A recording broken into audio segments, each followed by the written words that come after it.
We'll go ahead and call the meeting to order. New business, 2020 budget. It looks like, Ray, you're up first. Oh, A few things I would like to go over to begin with, just issues as well as the other ones.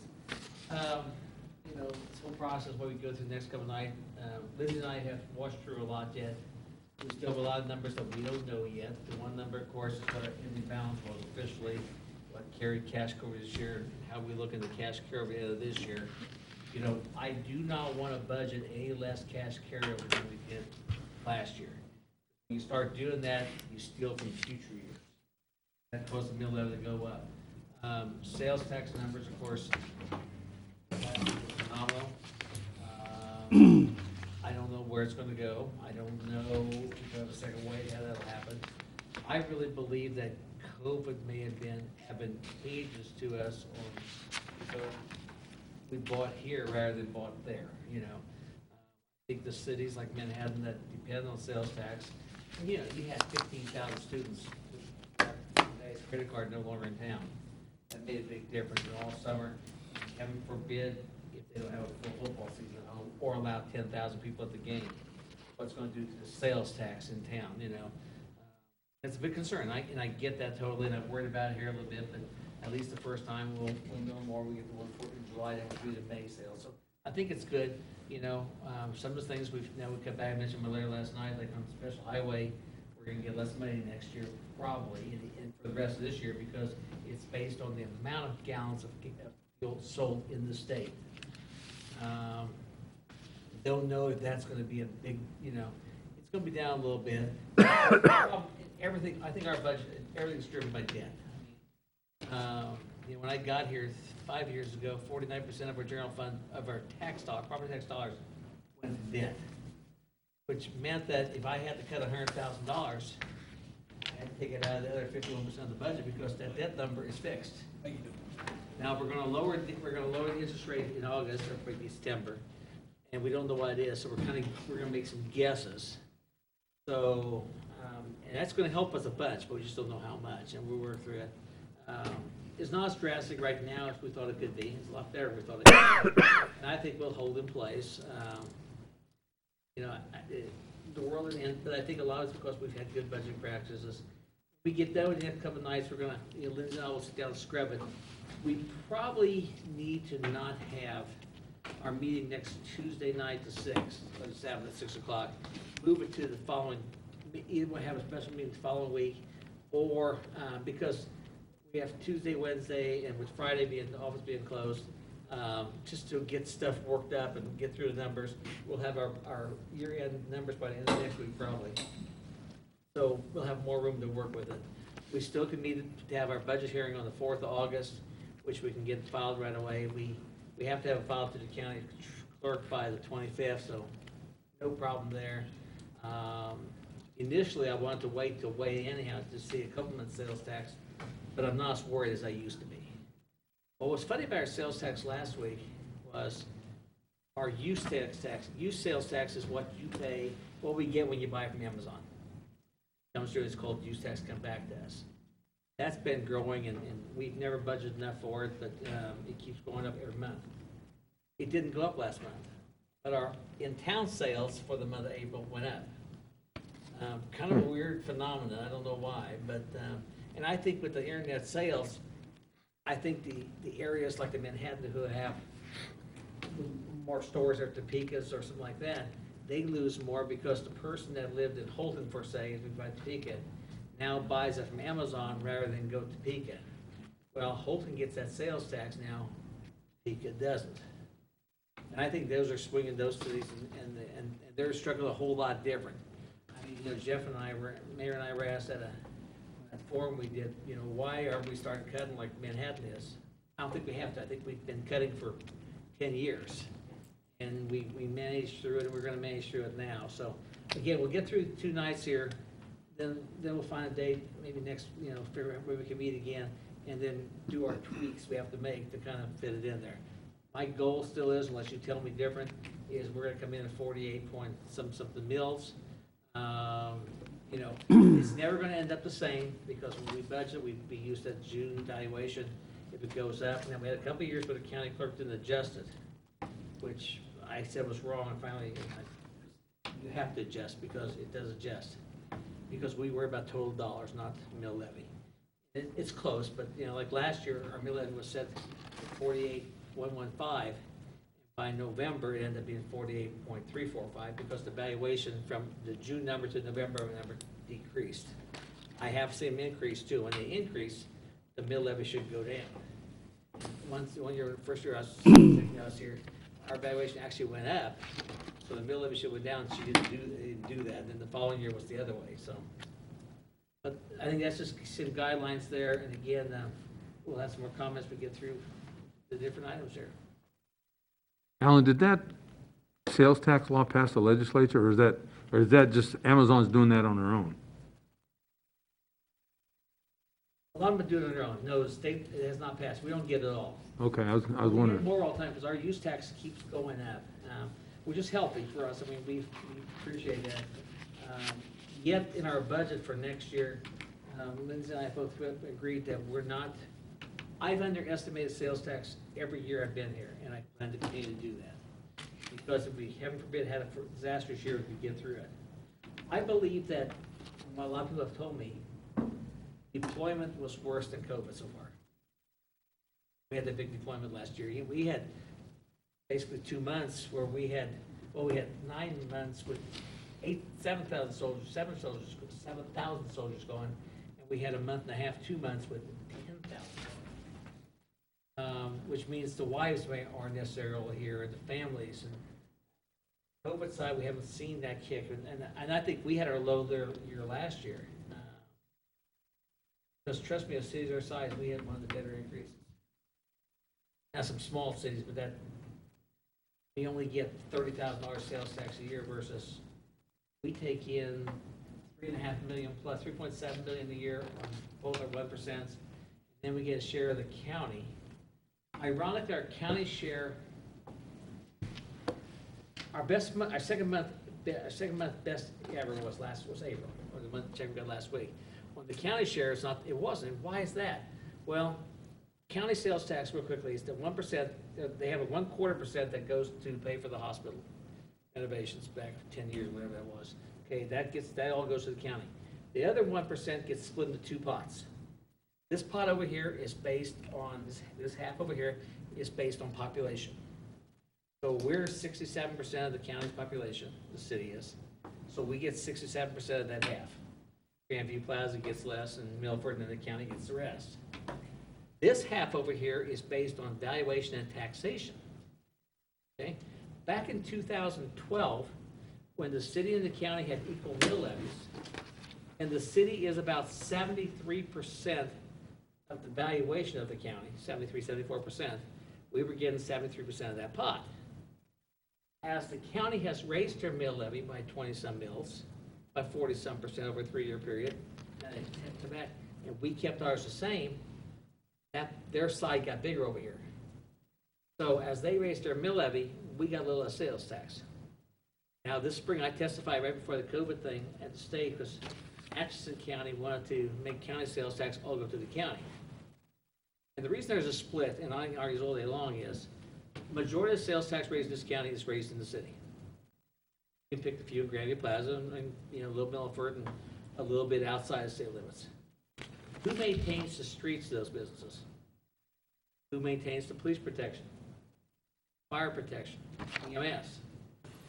So, when the counties always argue that should all go to the county, they get, and that percentage has been in place now for, I think, 38 years. That's pretty formal, and it works great. That bill died in both the House and the Senate, so don't have to worry about it. But Atchison County was different. They made a deal. Our county has that 1/4% sales tax for the hospital. They did it that way, had a special sales tax got all the legislation, got it all done right. Atchison County, 20 years ago, decided to do a sales tax for solid waste and for communications. And then the city was supposed to send the money they got to the county. Well, as years went on and city managers changed and commissioners changed, they says, "Oh, we don't have to." And if they'd have done it right in the first place, they wouldn't have had the problem. Same thing happens in Topeka with their Shawnee County with the economic development tax. Silver Lake quit sending it back to the county. Topeka still does. Silver Lake says, "Nah, Rossville, we're keeping it." Again, if you don't do it right the first time, and they did it right in this county here, I mean, there's no argument there, so I'll let Ray talk. All right, Ray, you're lucky number one. Mayor Commissioners, we'll start with the street department, and that will be on page 26.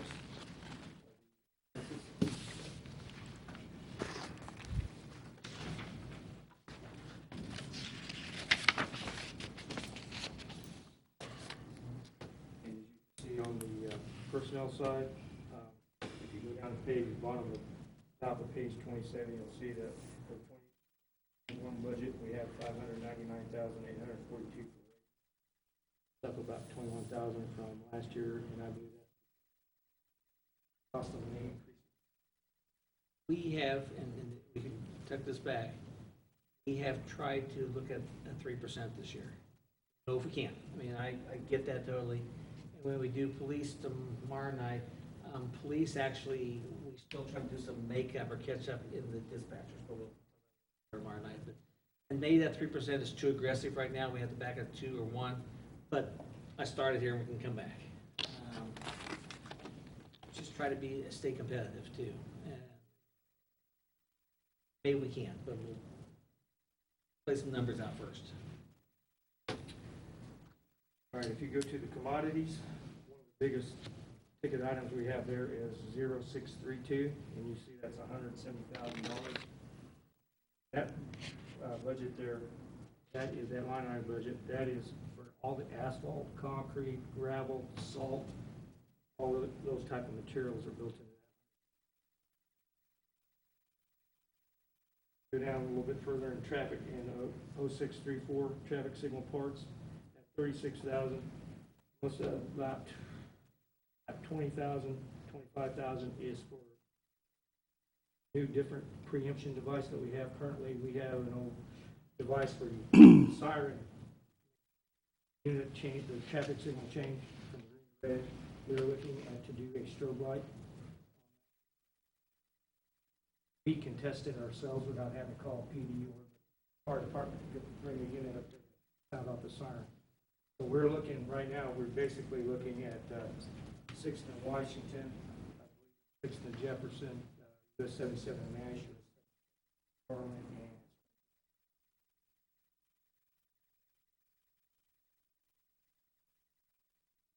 and so that's what that basically outlined that said. 6,000. Just for the new guys, there's the budget amount and then the activities, what was actually spent that year. Just to kind of clarify, okay? Another big ticket item is under 0648, that's motor fuel, that's to run gas for the street department, so that's set at $55,000. Line item below that is 0651, that's at $85,000 we're asking for, and that's make all the repairs to every piece of equipment we have, all the dump trucks, the motors, the grader, all those types.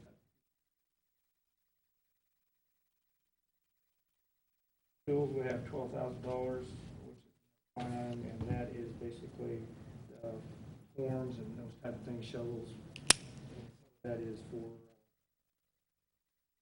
stop to purchase, and we're going to divide between streets, water distribution, utilities, sanitation. And what that is we're trying to buy a because everything we've got anymore is air conditioning. One of those reclaiming units and charging units. So that's one. For the shop, 4,000. Part of that is, again, it's split between the 4 departments again, which is street, water, wastewater, and the sanitation. That's to update our diagnostic equipment, buying the software to update it and be able to diagnose whatever.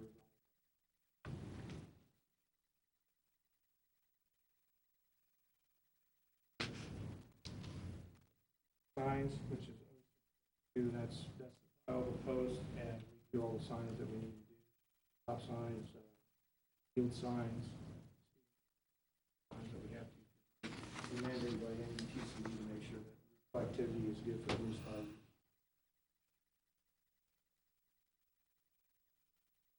Bottom there for the total.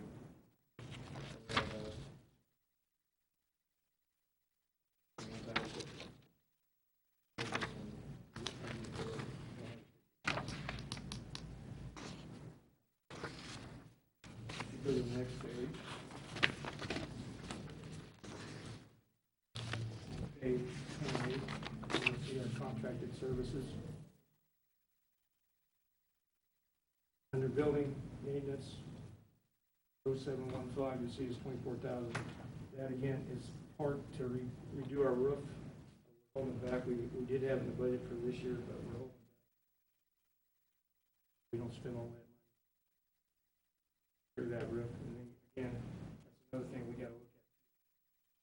We're working with Fort Raleigh as far as the partnership with the inter-service agreements.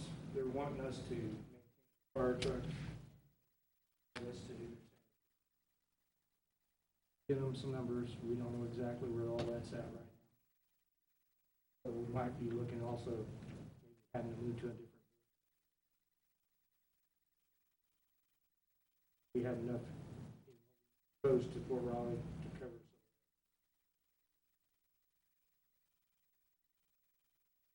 Can we do that pro forma in-house? Is that what you guys are going to work on, or what? Well, they want us to maintain all their fire equipment. How many is that, Chief? Is that There's 28 fire apparatus that they want us to do their regular maintenance on. It's twice a year. They come in for lube, oil change, and repair needs. Right now, Fort Riley Fire Department Emergency Services, they have a ladder truck that's been out of service for a year because the way the government bureaucracy works to get parts, they have to go through several offices to order the part and then wait for them to approve it, then order the part. On the sanitation side, it's everything on the main post military side. It's the main post dining rooms and all that. In addition to that, they want us to give them a number for that, so that's it. It would be a good thing for, I mean, I think on the trash side would really help with the, we have to buy some trucks, but they're gonna pay for that.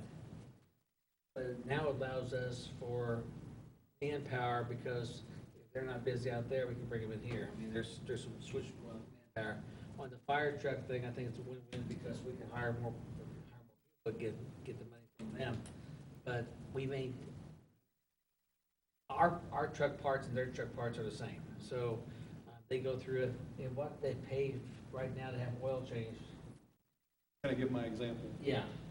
A Kawasaki mule, like we have for our stretcher, 4 tires and an oil change costs the fire department $5,000. Out there. And our department can do it for around, I think it was $500. You mean 4,500? Is that what you were going to say? Also, that 4 tires and oil change, the unit was out of service for 6 months.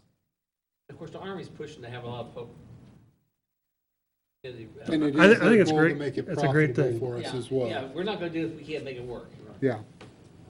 Trust me. You know, everybody makes a big deal about the Manhattan salt contract. That is such a farce, because, well, first of all, everyone says, why did we get involved? Because Ray buys salt cheaper than Manhattan does. Why do we buy cheaper? Because it's 30 less miles. Salt is salt is salt, and basically 30 less miles to get it here. There's no real magic involved there. And they don't get the sand. The truck just, when it gets over here, it takes a left turn instead of right turn. And some of the problems we have with the Fort Riley contracts is we can't get trucks on base on these gates. We have to go, if we have to get salt on base, somebody says, oh, have your salt out there. So when Ray's getting salt the winter time, we have to go all the way around and get salt. And we'll be getting phone calls because we're not getting salt out there. You know? Let's just don't give away our service. No, Just make no. sure we're getting There's well plenty- compensated for great turnaround time. That's what they're paying for, and so anything we need to charge appropriately. If they're paying that for bad service, we can be much more competitive, but we don't give it Ray's been away. real good on that. We've had, Ray's crew's done an excellent job. we've Great. got numbers a lot. Glad to hear it. All right. under the commodities again, 0728, you'll see for engineering services, another big item is $200,000, and that is again for services with Fall Valley for on-call service. Items that we need to look at.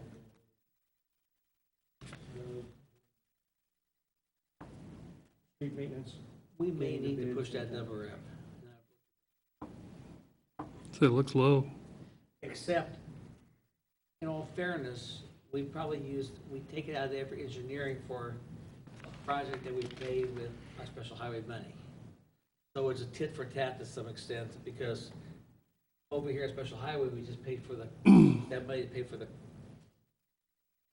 work on it, means we've got more work done. So I'm not sure, it's off a little bit, but I'm not sure if it's as off as I think it is. Plus, we also have the federal fund exchange money. Now, this year we got a windfall. We got almost double what we're gonna get normally this year, which is gonna help out in the perfect year, which means that's why we can do all the projects we do. Because between federal fund exchange and even with a more conservative special highway, we're talking about, on a normal federal fund exchange year, we're talking about 700 to 750,000. Coming in. Good stuff. This year is closer to $1 million, because I can't remember the exact number anymore. Right at 4 something. I thought it was like 420. Let the exchange that. For you, too, federal fund exchange is money we get from the federal government for streets and highways. If we get it straight from the federal, we have to follow a lot of procurement policies and bidding and wage service and everything else. So the state offers, the state's allowed to take that money and give us 90% of it. Now we have a whole lot less, because we can use money a whole lot in a lot better ways. It's a win-win for us. Now, one year when Brownback was governor, they took 25% of our money, but the first thing Collier did when he became governor, he took it back to 10%. 10% is reasonable. We don't have any issue with that. 25 was getting, maybe we could go the other way. Yeah. So you're looking at budgeting $200,000, but I go back and look at the previous years. It's probably higher. It's okay. So the previous years, it looks like it was 28,000 budgeted, but it was almost 400,000. Yeah. And so that was when I looked at that, I saw that earlier. It depends on the year too. Yeah, depends on the years. Line items, and again, you got a finance director, city manager doesn't care about line item, he cares about bottom dollars. First of all, the first one we'll do is total street amount here when we get to work.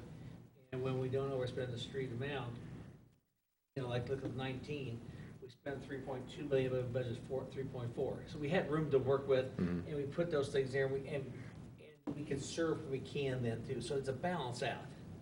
But let's say if we started the year with snowstorm every weekend from January to March, then we end the year with snowstorms all the time, November, December. We're going to overgo our budget. Get that, and everybody always worries about that. But the street department now is also part of the general fund budget. It's a general fund budget I can't over, so there's always those give and takes you can take as the world changes, all these things go wrong. Maybe we can save a little more back here and do that, because our costs weren't as big, maybe in the police department, because during those months we couldn't travel the streets near as much, and so we had less fuel used and stuff like that. The other thing you're going to notice in all our budget is our fuel money is high. And I do that because I've been in this business too long. Somebody a long ways away from here can make a change in the world that makes fuel go to $4 again. We budget $4 fuel. So, but that also helps us give us cushion for some other things too. All right, another big ticket item is 0749, which is other services, and that's basically, I have to have a contractor come in and do something. Relighting, you see it 0762, that's 420,000.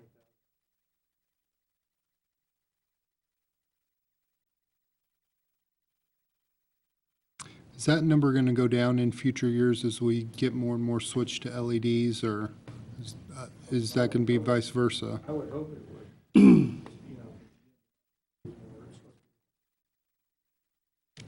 They'll just raise their prices. Last big ticket item is 0797 under contract operations, and it's 1.5 million, and that's for upcoming for the probably we're trying to look at Ash Street.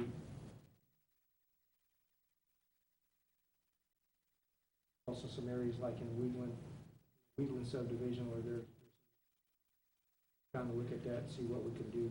We're looking at various things. Gas, there's another product they use is hot in-place recycling, where they've got a train and it heats the asphalt up. Do that, get it back to normal, rejuvenate it, and then go ahead and put some more asphalt on it, and then compact it down and get it pretty much ready. They've done quite a bit up here, like around Tonganoxie. Have to find out what that is, cost a square yard. That's something that's due.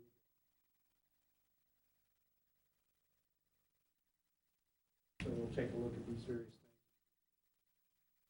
things. Don't want to back that number down. We have to look at it, maybe we will, but, you know, if you look back here at 18, it was 1.1 million. Before that, it was 1 million. Before that, it was 500,000. It's 200 when I started. Yeah. And we don't do near, if you want to tell me we need to do more streets, I'm going, yeah. But how do you fit in the budget-wise and everything else? So, yeah, we're doing 1 million more than we did 10 years ago, or 8 years ago. That's really important. But that survey the community did, what, 14, said streets are a priority, and we've, you know, as I always say, the streets ain't perfect till we get the one in front of your house. Well, it was deferred for so long, so all that maintenance is just added up, and now, you know, a lot of things have gone because we were using this stuff called microsurfacing for several years, to kind of buy us some time, buy us 6 or 7 years. That's So you put it painting out. it black, right? Yeah, I mean, it's like peanut butter that kind of fills a few cracks and buys you hopefully 5 or 6 years, so that's kind of where we are now.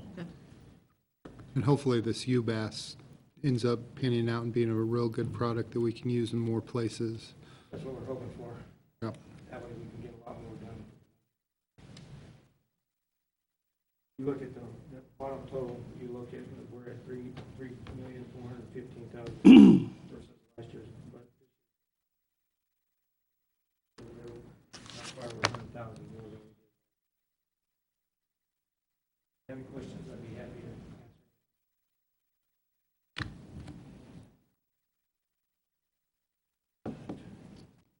We'll go to department, page 38.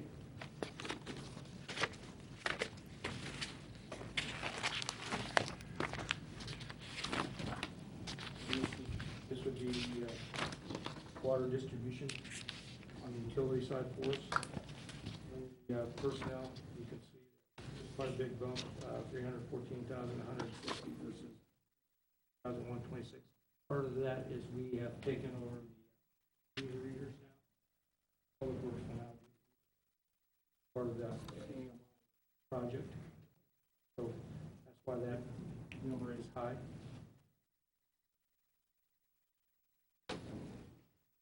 But we'll still learn to right size that down the road, because reading meters, we offered them to go to the AMI completely. We're what, 30% done, 25% done.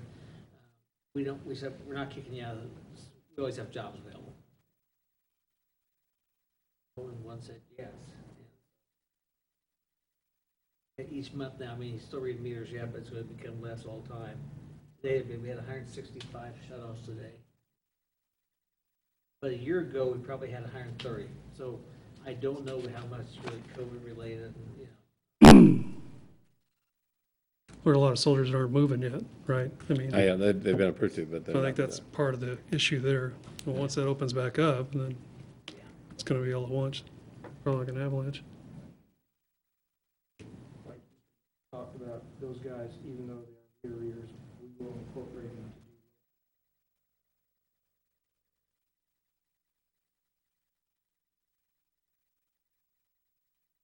We're going to have 10,500 brand new meters in the ground, basically. Go bad, but they'll have a 20-year warranty on them. I mean, at least it's just going to be a little labor to get them in and out. So, and Ray's doing a great job with the meters change. We're also not replace meters, but in the areas where we have the setters that are The old setter types. are bad, we're fixing that too. So we're taking less problems in the future out of it too. So, and Ray's super with that. plastic to meet. Polyester, not plastic, the composite, but when it happens is when they shift and they'll strip that composite material and then they'll start leaking. So what I want to do is make sure that everything's straight. When we get it, somebody can go out and change it without having to call somebody special to say. I'll be interested to see what our loss is after a year, once we Yeah. get proper meters in place. Go down, plus, we are part of the package as we move forward. We want to put in place that you or I can get online and look at my water use. We have one right now, we're dealing with Lindsay and I are dealing with Ray. They're claiming that they had a lot of leaks, they used a lot of water. They wanted a new meter. Well, we put one of the new ones in now, we can read it at the office. They're using 70 gallons an hour. 11,000 some odd gallons, 6 days. They got a problem. And again, the point is people come in after we get this AMI in place, you're gonna say, I can't believe my water bill. You water your lawn at 4 in the morning, don't you? Yeah? And because it reads every hour. Have that data to the people, and Lindsay and I still have to work as we move. Next meeting, we're gonna sell water by the gallon units rather than the 100 cubic feet. Right. So if that adjustment next month or next meeting will be on agenda. But what's also gonna happen is I think people learn more about their water and they can get online and look at it. The cities that people come in and couldn't believe they saw that screen, now they wanna come into the office every week and look at the screen, how they're using water. Do it on your own. Become better consumers. We're also going to work with how we can work with the landlords, because right now, if you're a landlord, Soldier Ray moves out, so we go out and read his meter, put it in your name, charge you $25, which you're not happy about. Soldier Allen moves in 3 weeks later, we go read it again and charge me that money. Well, if you were willing to make an agreement with the city, when Ray leaves, we don't have to go out there. We just go, okay, the reading is 1, 2, 3, 4, 5. Okay, so from 1, 2, 3, 4, 5 till Alan moves in, you pay the bill, no change, we just move through. We'll be faster, we'll be quicker, we won't have to worry about, and if I move to town, if I'm a military guy, move to town, my wife gets here before me, and it's renting from you, and the city says, well, it'll be a day till we get back to your turn your water on. Go out there and read it again. And they're gonna be upset with it, they're upset with us now, we're trying to work through that, we won't have those problems anymore. Plus, we've also taken about 200 meters. Say this probably I will. On meters that we have a lot of people that are non-pays, we'll be able to disconnect them from the office. We won't be doing them all because it's double the meter costs. Again, we're putting a lot more efficiencies in there, and again, I think it'll be, and I don't know of all the efficiency we can put in yet, and what we'll know about it. I think the customer's gonna like it a lot, because they can follow their water use and, help us because say, well, you had this. Plus, it'll also have, the system will have things in there that in the morning, the gals get there, Landis has used the water overnight. Have this is Alan, you might want to check your toilets. Use, 5,000 gallons during the night, or whatever you did. And you'll go walk out, and you may find that leak right away. Refilled Now you're happy your because lake you're out Indoor front? swimming pool. Refilled your lake out front? But Oh, the my point basement. is we can identify problems for people, and I think will be a better service.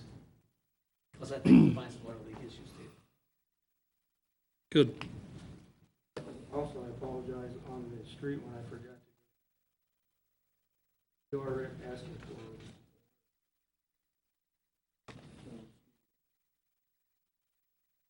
I thought it was 100.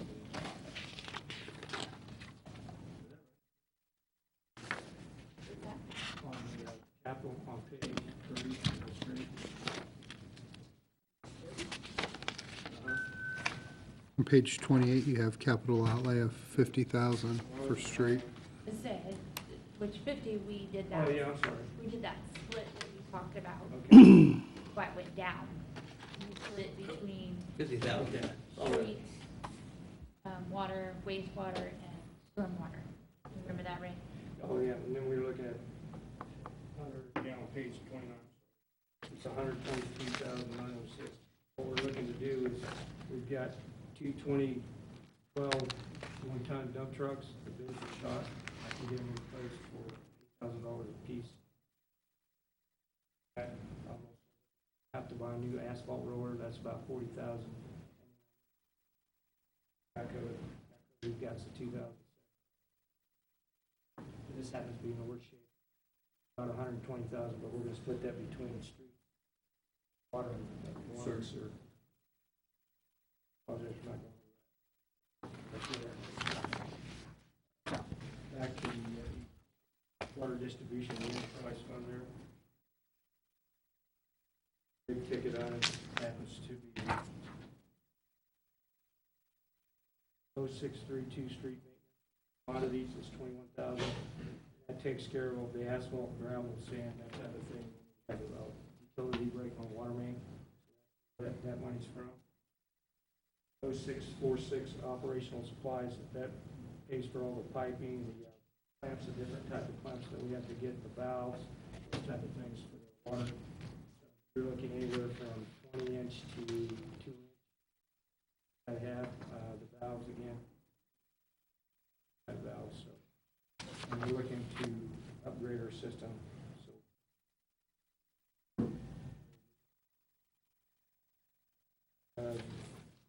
Our fuel's at 16,000 for just the water distribution. Trucks in the backhoe. Vehicle parts, and 5,000 under 0651, that could go ahead. Backhoe and a few of those trucks. Talked about the tools at 9,000, we're split. Evacuation and recharge system. We have, again, 9,000, software and things like that for the,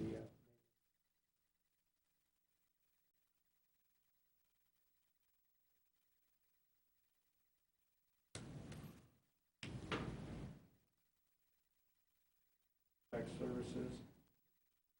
Big ticket item is 0728.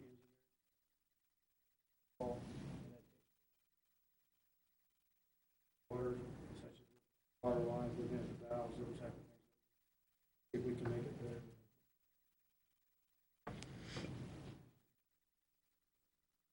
Ticket item, 150,000. Part of that is for the valve turning that we're doing right now. Stated by KDHE to do that, or we would go into a penalty. Right now, the city's dividing into 16 sections. Completed, I believe, 3 sections of the city right now, valve turning. And we do that. And what we plan to do is hopefully, after 4 years, we'll have all valves turned in this town. Happy because all the valves are working properly and that type of thing. That way we'll find the defective valves and we'll be able to replace those two with our package.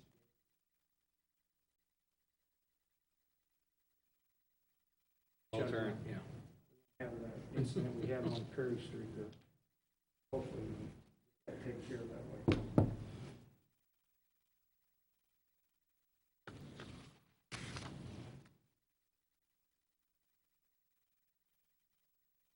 All we have here. The other thing under capital equipment, you'll see 0835, there's $62,000. And that is to purchase another one-ton truck for the utility department. We have a truck, I believe it is a 19 one-ton. So we want to get rid of that and get this brand new one. We will set that up with the hydraulics in it for the snow plow and the spreader. So in case one of the other trucks go down, we put that truck in service right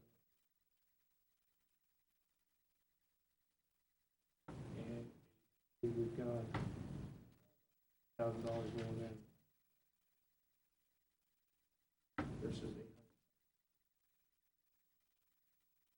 Happy answering questions.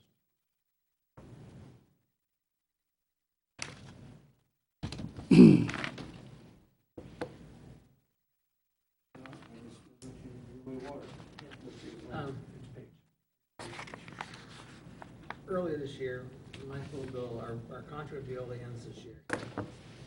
We started looking at a lot of options. One option, we rent it. 2 option is renew bill demand. Number 3 option, there's other firms out there to take a look at. I think with COVID though, My goal right now is to try to get a 1 to 2 year extension with Viola. They have done a rock star job this year. As a new customer, we may have had a problem getting some of the chemicals they had to get this year. They're moving stuff around and people around, so there is an advantage to them. I mean, I get that. I just think doing it this fall would be a stupid move for us, because if we do it ourselves, which I'm still thinking, I'm Mr. Utility, I love city utilities, and I think we can do it, but now is not the time to do it, because we have to get all the operators and get them across, and just too many moving pieces at a time, when moving pieces are not a good thing. With the COVID thing, and like I said, I'll send, kudos out to Carrie and staff there, because they've been able to get all the chemicals and keep our water coming, and that, there's a value to that, and trust me, and we haven't had to worry about it. Is there other options to look at? I believe there is. We'll be time discussing later summer and bring to the commission a renewal for a year or two. So basically, we're budgeting the same thing. There may be a small tweak in there. We do get, each month we send them out to Viola. There's what's called we pay Viola so much a month is you run the place. That money. The other thing we pay so much a month for is for costs. And at the end of the year, they do a true up what the actual costs were. And this year we got 160. I give my years mixed up. 160,000 back. So do more. So when they buy fuel, that comes out of there. When they buy electricity, it comes out of that piece there. If they don't use as much, or chemicals, we still are in a learning process a little bit, and we probably will be for the next couple of years, especially as we do more renovations at the water plant, wastewater plants, because we're doing things differently. So chemicals are different, and carrying on get, but again, it's been a good partnership. Again, I think there's options to look at. Now is not the time. So as far as that budget, we just really haven't moved much on it yet. We have plenty of room for anything there, so. Again, I think there's options to look at, and I believe the city should really run their own, but it's not, in my mind, it's not the right time to do it. Alan, the true up is 181,000. 181, okay. Been 160 last year. I think They all rolled together. Oh, yeah, actually, I mean,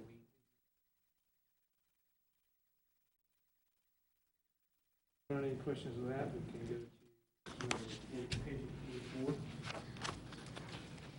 And this is another enterprise fund, and this is wastewater.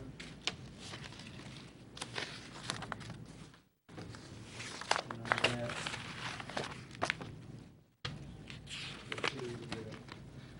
and then you'll see under personnel, 500 series, you'll see that we're at 2,000 versus years what we do with the utility department, water and sewer, there's half and half.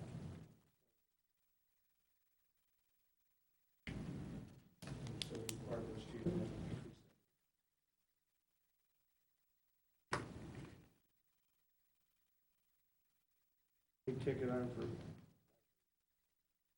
1,000, and that's buy some parts, first, the clamps, those things for us. Parts for the station come out of that too. We've got.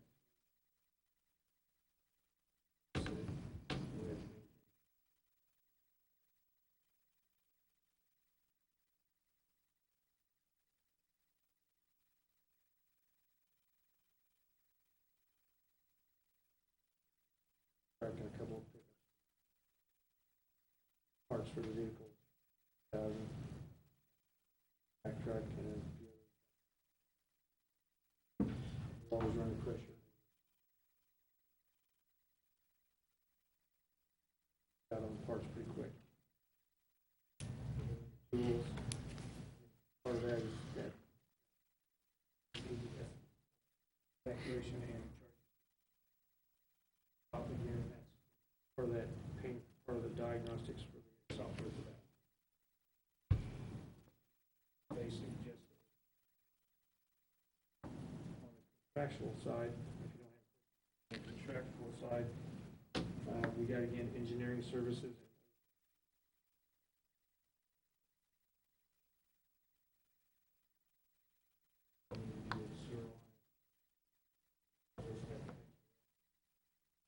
Biggest ticket item is under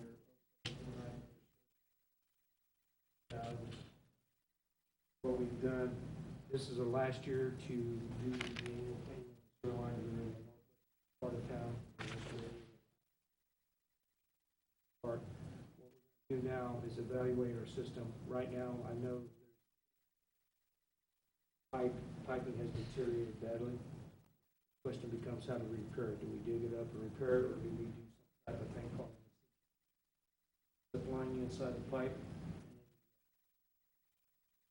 Blow the pipe up, and then you can looking at those things. Also, we do that. Also looking at holes where they studies the grade because of the hydrogen sulfide. You got brick line in there, and gas, sulfate gas gets in there and starts crumbling there. So those are things we're trying to repair. So we have issues further down the line. If that happens on a manhole, it falls down in the top, and it falls in the trough, you get blockage, and that's why that's such a high amount right now, because we got to evaluate that, figure out what it's going to be cost to do that. Cost to get those guys here, quite a bit of money. And to have the TV. Save us from having 500 feet of You have 5 years, we've been with ACE now. You now have video of every sewer line, right? Yeah, after they get done this year, this last half, we'll have it all video and camera, be able to put it in our system. In case something happens, we'll be able to look it up in our system.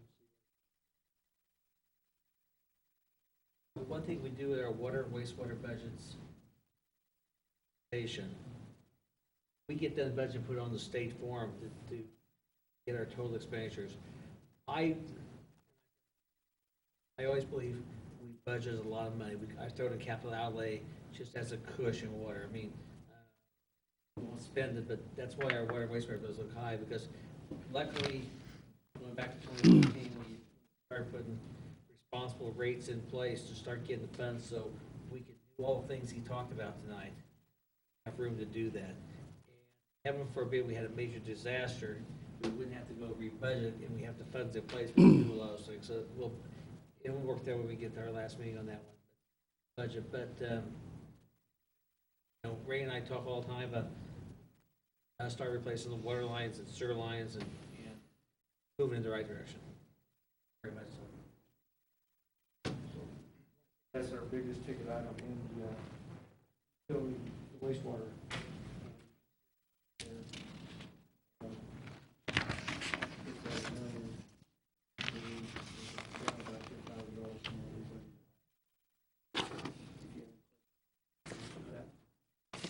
Naturally, these don't affect taxes. Transfer from enterprise funds to the general fund. And that goes the other way. And my rationale for transfer, because it would be 485 transfer? What, from water to, we'll talk about when, is it water to the general fund, is it 485? 465, some number, it's 400-some-thousand. My argument always has been, from a utility standpoint, if West Farm makes money, Evergy makes money, so much as they pay their stockholders. We make money in our utilities, we pay our stockholders by lowering taxes or building streets or stuff like that. It's the same process there. Since we are the utility company in those areas, we take the profits that we get and we do a transfer to general fund, which means now we can have police or fire, whatever the case is. And because that $1 million some dollars we transfer would be 5 mills. 7 mills. 7 mills. So the profits you make on your utility side, yeah, they go to the general fund, but that's the dividend we're paying back to the people. 1 mil is about 170,000, Yeah, right? 74. Yeah.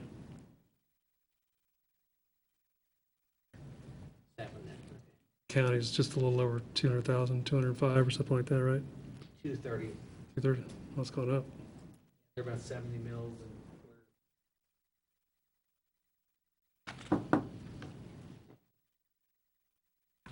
but again, that's why, you know, we do transfers, and I think, and that's always been why I like having these utilities, because they can't create. And again, if we had a company here selling water, some cities do, they'd be making money. We're making money, should make money, we should get it, but we do the transfer back over to general fund to leave taxes. Cool part about doing that is only property owners pay property taxes. Everybody has a water bill. That way you get more parts and for the services, because the person that just has a water bill, rents a house, uses the street just like I do. Don't have any more questions on that, we can go to deal with wastewater operations. And that's around the two east plant, southwest plant. Down on the Bristol Road.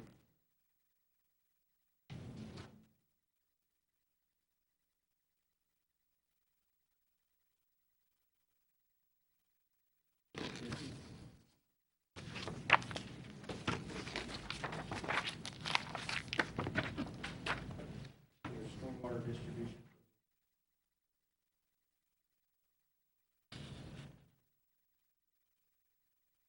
Personnel. We have one employee that is out of that fund.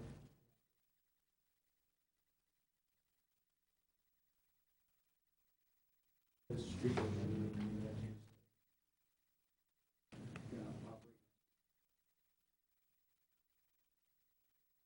Requirements that best management practice for the KDHE.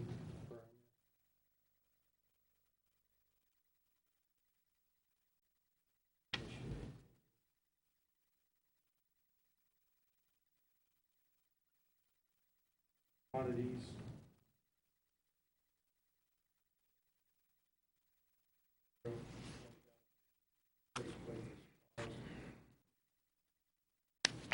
For safe equipment.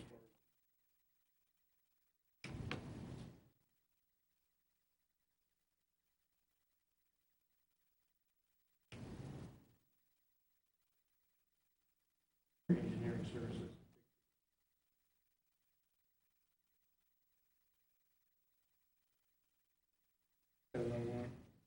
Contract agreement.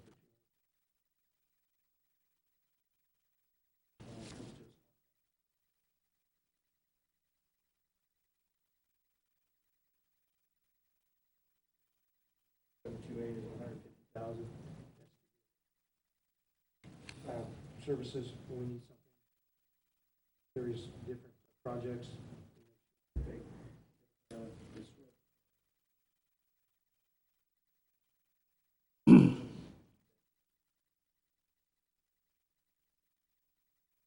Have to deal with the state. The regulations that they have there.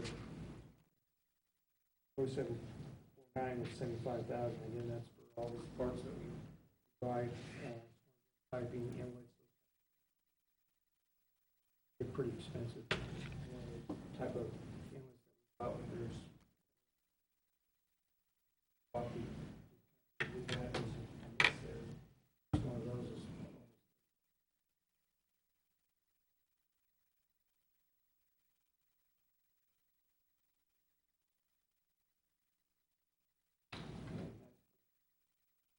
that will be purchased. Yes.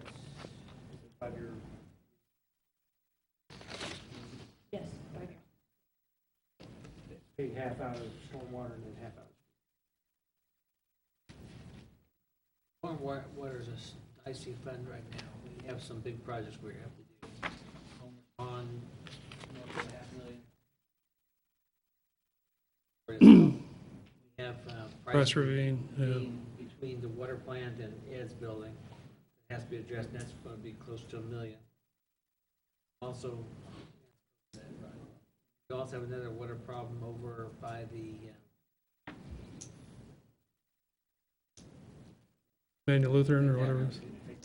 Big Tabernacle. church there, yeah, and that we have to address. So there's big projects out there, so we raised the fee a little bit a couple of years ago, and I hate to do it again, but again, we just have some big draws in that right now. The other thing we do with this fund, and again, death drives everything, we transfer $300,000 from this fund pay for some of that work that was done. All the development. Curb and gutter and storm drains for all the developments out west of town. $300,000. And by 2024, 25, is when you start seeing the switch out, as we get debt paid down a little more, and we'll transfer so much of those funds. And by 28, 29, the sales tax is going to pay for most of the debt. And that sales tax passage last November is big. Huge. Did it, I don't know if we did it at the right time, wrong time, but I'm glad it's not on the ballot now. I think it'd pass, people understand it, but also it'd be, we got lucky. Yep, monumental challenge now. Any questions there, we can go to page 53. Highway fund. And basically what that is just a transfer of the highway fund that we did, put into. So we got $200,000.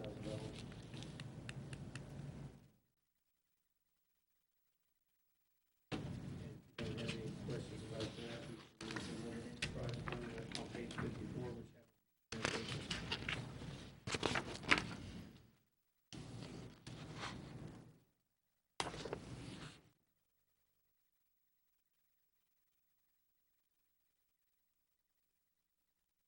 if you look on the wage, personnel side,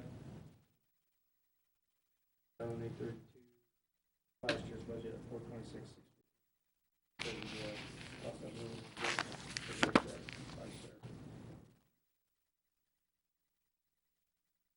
Commodities, ticket item is 0646, and that is to replenish our polycarts that we get. Polycarts have a 10-year warranty. So they go down and buy those. Well, so those are working. Water fuel, again, that's at 54,175. That's all mostly for the 5 trucks that we currently have. 9,000 under 0651 for parts per vehicle. That's basically for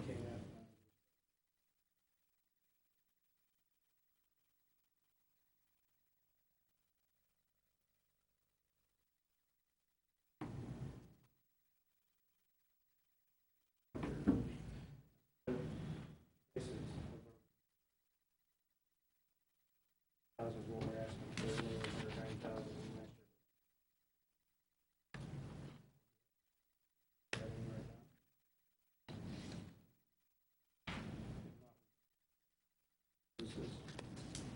Big ticket item is 0748, other services.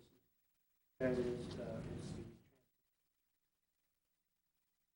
now it's at $53 a ton. We're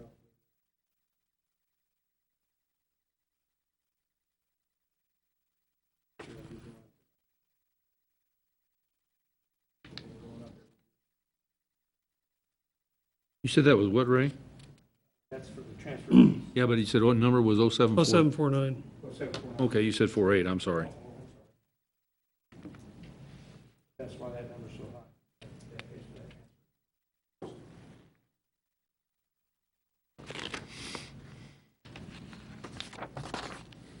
And the last thing that's a really big ticket item is 0835, and it's 275,000, and that is when we truck.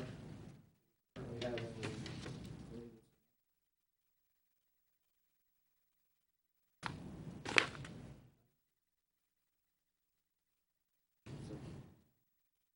trying to do top of your head for the top. The headboard up there, so we gotta get rid of that bad boy. Is there ever going to be a day when we don't have another old truck to replace?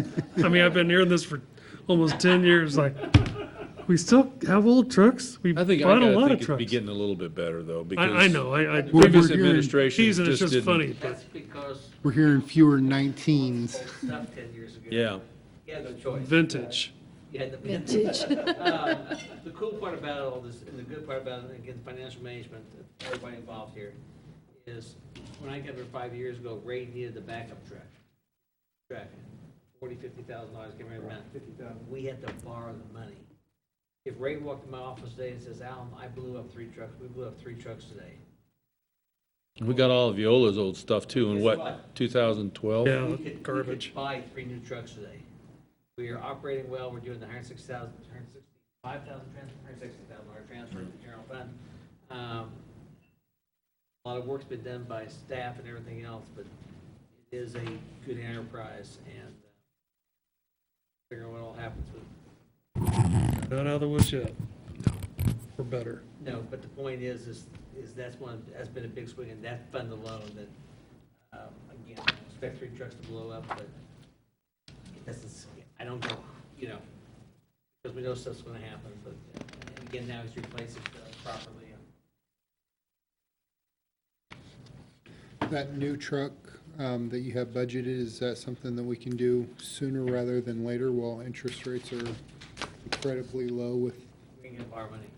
oh, I thought even on something like that, we were still doing lease purchase just Not in to that fund, save, okay, not in one of our utility funds, we don't have to. okay.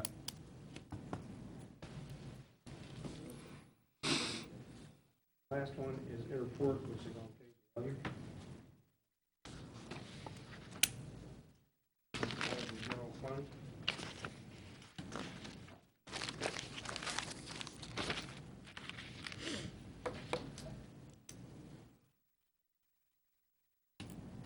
Biggest one, the ticket item, is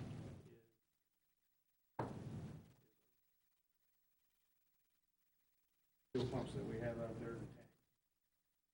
The other one is 07. That is basically is grant fund money.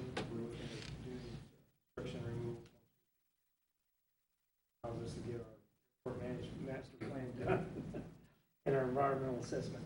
We're looking at taking some of the power lines and bringing them down and taking, say, our obstructions right now. That would be an 8. So that's why that funding is so high. Have to pass out our funds to some airports within the state. So hopefully we can use it this year. The other 13,000 or 0797 is for the airport manager. The other big ticket item 0798 for contract mowing for 13,000. That's to mow grounds around the airport.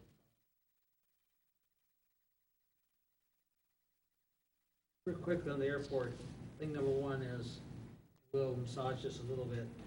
We got the $20,000, 30,000 airport COVID money.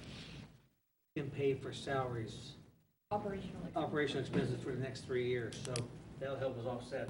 The other thing that we've talked about in our budget, and any budget for contract mowing, Ray and I had to take a long, hard look at trying to do it ourselves. Because buy a bush, like for some of the stuff we have right now, buy a rotary mower and a small tractor that could be used to, that would loader, other stuff as well. But we believe that we could, and we're still analyzing this yet, that we could mow these things.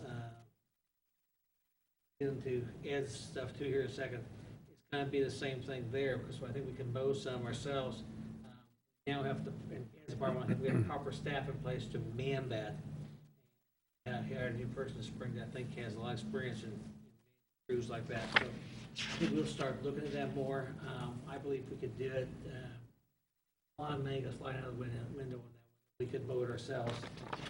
I was surprised. It's the first city I've been in we didn't mow ourselves. Nothing to do with the size of the city. It's nothing to do with the size of the city. And we look at that, and and like Ed said, well, we'd have equipment over there. Well, no, that same piece of equipment, it's all general fund, so it was paid by the street department and used to mow stuff in the parks department. It's all general fund money. We're gonna look at that. Again, we have enough money budget to go either way. I believe there'll be savings down the road too.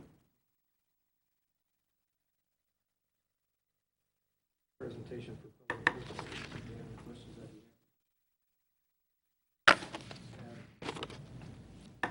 be Thank you. We got a great operator. Thank you very much. Thanks, Ray. Great operator.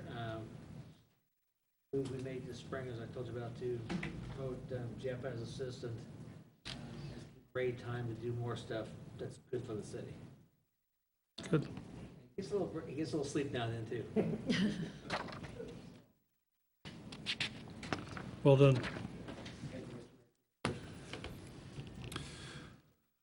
All right, Chief Johnson, you're up. You have 5 minutes. I was gonna say 4, but Pat's feeling generous.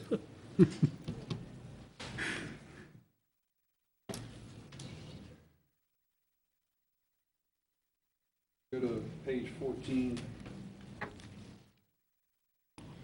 This starts the emergency EMS services, emergency medical services for the fire department. So you see there, one of the things that we've been battling for the last 3 or 4 years is we've been short personnel. We've had some retirements, and we've had approximately 12 people kind of leave, go to other jobs over the last 3 or 4 years. So we've had a total of about 16 retirement, attrition, and unfortunately, we had to let 2 of them go. So we've been battling being 2 to 3 personnel short across the fire department for the last. Recently just put 3 new firefighters on shift. I still have 2 open positions. And currently, right now, I have 1 out on injury leave and another one out on sick leave to prevent infecting his wife, who is going through cancer treatment. I'm short actually 4 positions right now. So our overtime and our job, we have to maintain a minimum level of staffing.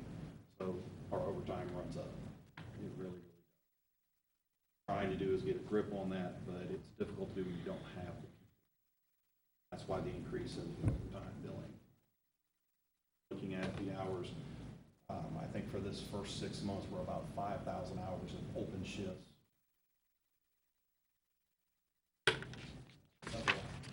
Back at 19, it was roughly 13,000. I know they're not staff shifts. Sick leave, those are not vacation. We just didn't have it. And the market is hard for us to bring people in because it takes 6 months to train someone, put them on those trucks and on those ambulances to meet the standards that are set. 2001 is the firefighter standard. Minimum recruit firefighter training is 310 hours. Upgraded in 2020, NFPA edition, 428. EMS hours are 390 hours for just a basic. Try to hire personnel that already have EMT training, give them 3 or 4 weeks of upgrade training so they know what we do, put them through the firefighter training for 10 weeks, and put them on the ambulance probably a month and a half, 2 months, depending on how they adapt to the system. Put them on shift, release them to work. So it's 6 months no matter what we do. We could go back to, we were looking at going back to the way we were doing it, and the issue there is it's still 6 months. 6 months of that person not counting as being. So no matter how we look at our manpower, 1, we're short, and 2, training takes time. So our overtime is sitting where it's at. Look down the others for our payroll increases and all. Those are collective bargaining negotiated items. 1 and 1.5 budget. So it's 1 and 1.5. They get 1% of the first year, and then at their anniversary. So that changes our payroll budget line items, both in EMS and fire. Currently, our ALS personnel are paid 75% EMS, 25% fire. Many of our fire personnel that are not ALS or advanced EMTs and basic EMTs are 75% fire, 25%. Remember on fire, 2/3 of the costs are the non-reimbursed, so get money from the insurance company, that piece in between are private pays. That piece in there is split 2/3 county, 1/3 city.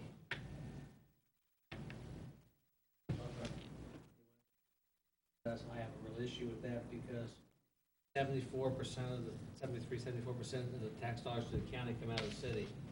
That is really double taxing for a service that by state statute is required by the city. But I like the partnership because it balances out, uses the people in the fire department as well. Staffing and there's 1/3, 2/3 is a good number. 50-50 would be real tough because all of a sudden then the city taxpayers are paying 100% of this half, 74% of that half.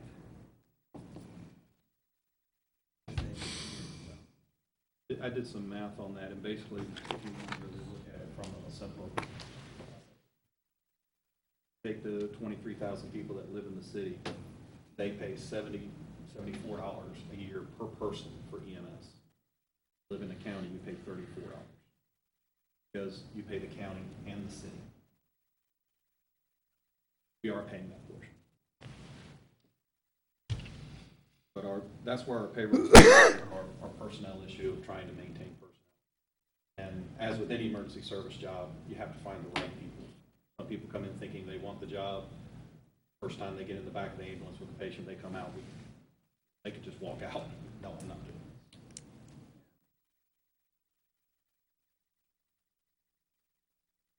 Going into the commodities, we're balancing out our commodities and maintaining. No major increases that we've been looking at. The only, if you look down at 659, you will see an increase in our medical supplies. That increases to the fact that we now have to buy our own medical medicines and narcotics. All of our Schedule 1 through 5s and all of our medicines that we use in the ambulance, we have to purchase now due to some changes with the hospital, and some of the things that were, some of the changes in laws, pharmacy laws. We had to move the machine that we had at the hospital back to the fire station, and now we have to manage our own medication. We don't know what the cost impact will be until we go through at least a year of buying our meds, because now instead of paying for it individually, we're now buying packs of 25, 48, 50. Fire, while they're on our shelf, we have to dispose of them by new.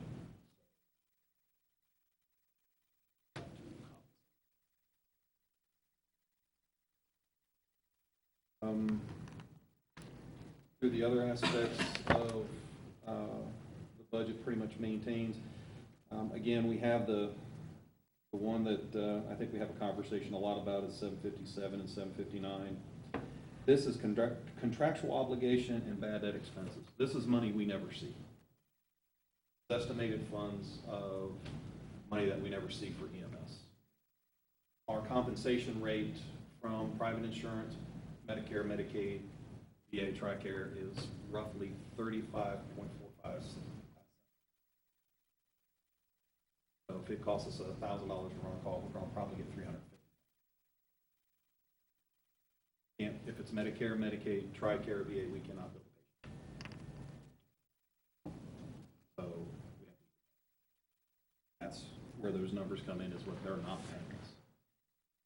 Track of that for auditing purposes.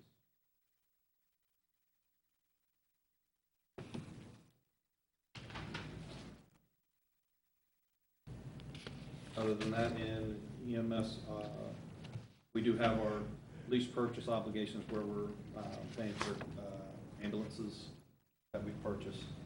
That's where that one comes in.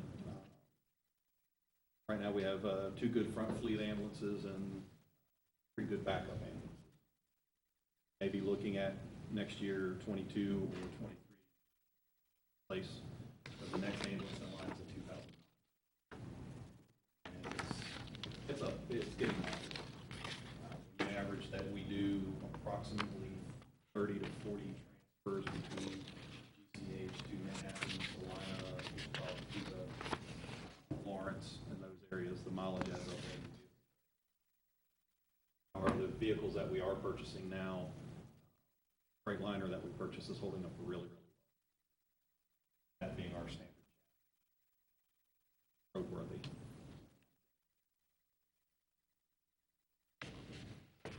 Especially when you put 5 firemen in the back working on a patient.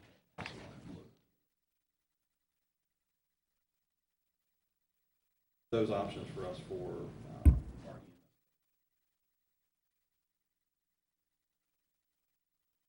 We're gonna look at spark funding, if that's available. Equipment. You know, one thing we've done, for new ambulance, is now have the docs that pull themselves into the, basically pull themselves into the ambulance rather than pushing, pulling. I'll say it's work comp. I mean, our work comp, and I'll talk about when we do the added fire line, you know, we're probably gonna look at our lowest modification factor, mod factor, since I've been here, because we think that's safety in place, that ties to department heads doing their job, and HR and everybody else. Years ago, our mod was 1.5.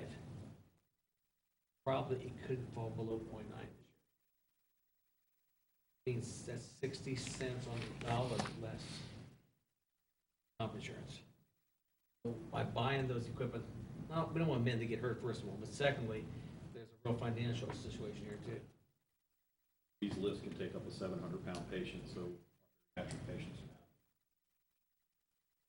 have to have a special ambulance. Really reduces the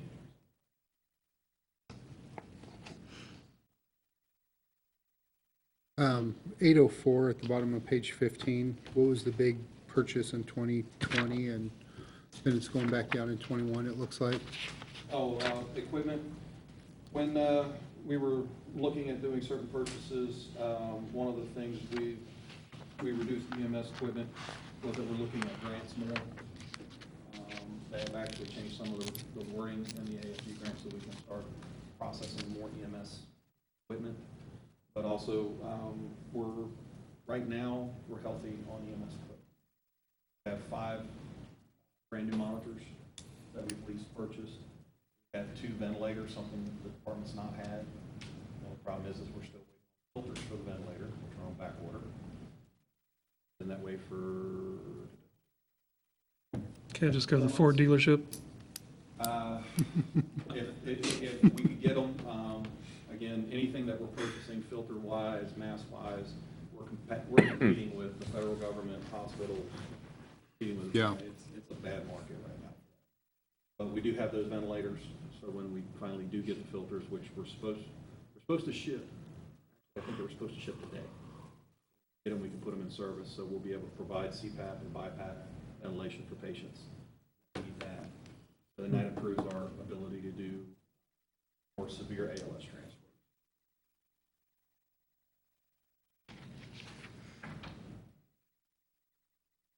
Thank you.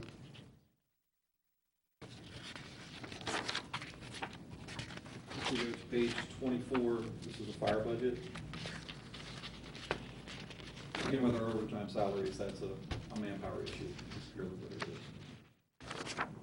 It's just how we end up when we're short 2, 3 firefighters. We'll hire, the rate has been going, as I said before, is we'll hire 3 and we'll have 1 or 2 leave. We'll hire 2, we'll have 1 leave. Hire 2, we'll hire 1 back, and then we'll go for a while, and then somebody will retire. So it's just an ongoing cycle that our department's going through right now. And projection on retirement, we're looking at 5 to 6 over the next.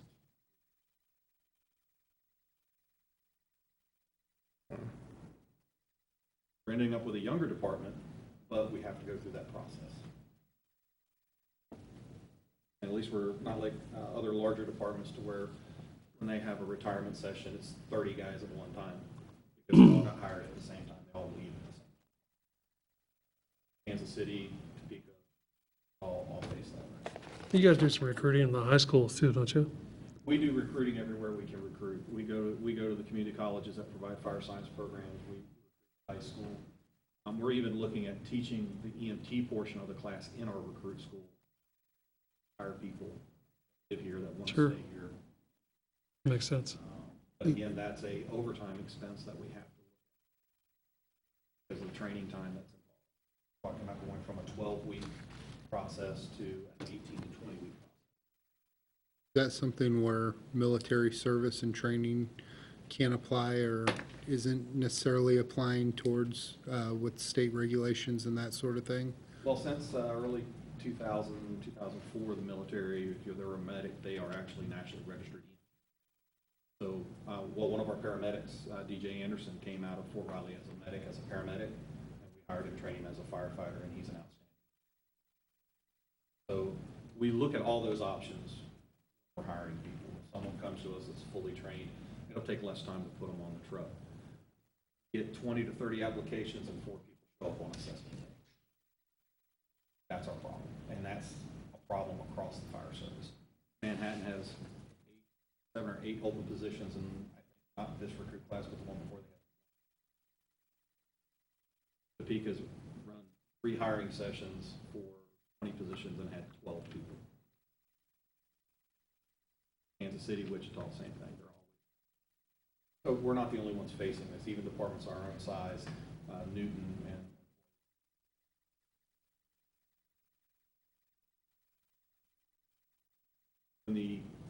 when the jobs are out there and the economy's good, we can't find people. Go back to the early 80s and 90s when the economy wasn't so high, everybody was lining up to get a job. And there's also the new generations and things like that, the scopes of what they want to do. Less than 1% want to get into emergency. Less than 1% of our population. Got to find that 1%. Chief, can you refresh my memory on what the fire cycle pay / overtime is? What we have is fire cycle pay is the Fair Labor Standard Act requirement that any hours that they work over 212, they're paid overtime. And with our collective bargaining agreement, the overtime is paid anytime they come back when they're not scheduled. So that's essentially overtime also? Yes.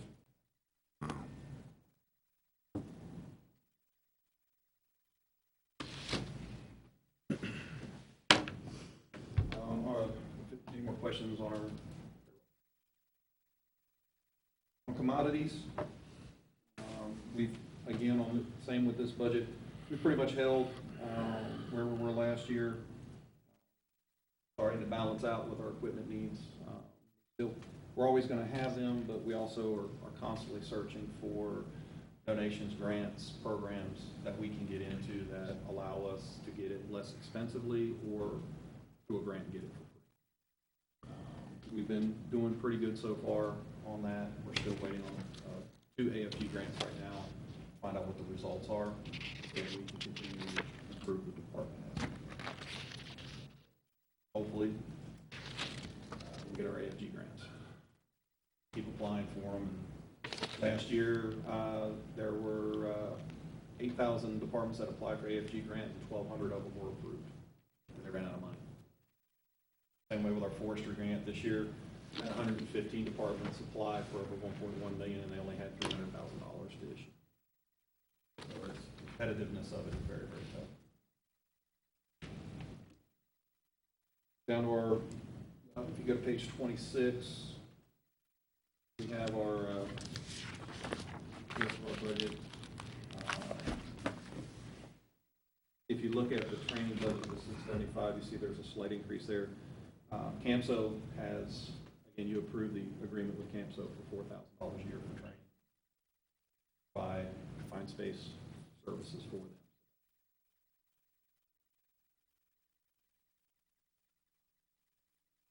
Our equipment purchases and everything.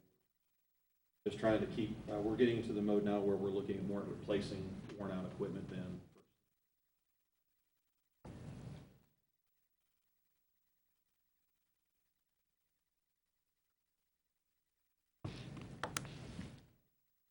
Again, I think we're going to try with spark funds, and there's a lot of discussion on a lot of things.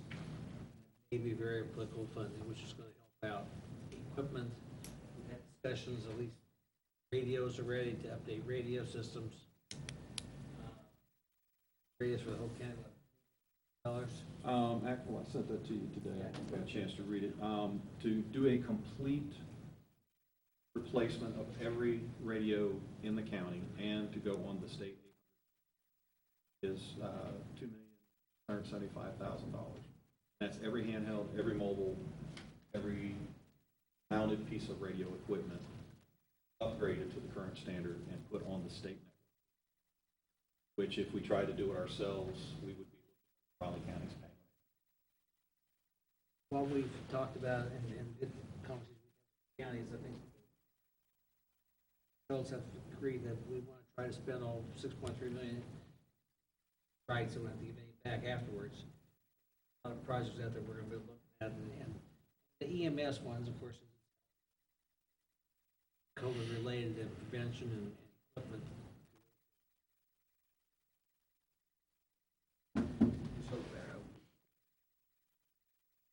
Right now, our radio equipment is pushing 20 and 30. Actually, on the north end of the county, I actually have a receiver that was made by GE in 1987. Grateful that it still works. Got to improve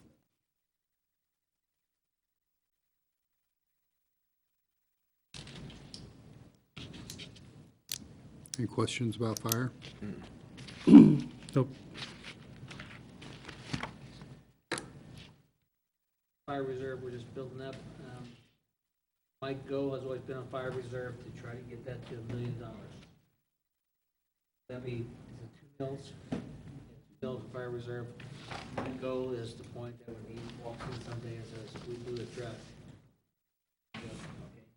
Here, and that's the whole goal of fire reserve, because unfortunately what they use for equipment over there is not cheap stuff. And it falls in our whole process we try to do citywide is have reserve funds built up, and why we're getting in the financial position we are, to try to get reserve funds built up. We have to borrow every time, something small. Also, the fire reserve fund helps us replace turnout gear. About 3 to 4 sets. $4,000, $5,000 for a set of gear that you guys wear for fire. Just the coat, pants. That's probably about 3,000 to 4,000.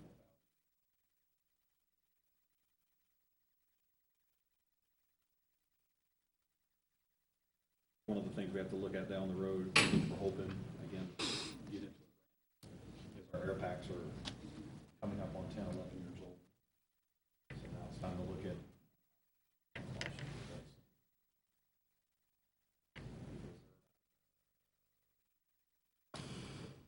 things we have to look down the road and figure out how we're going to do. Most expensive outfit I've ever worn for a Me day, too. Ben. You Me can too. actually say you had $10,000 in your hand. Yeah.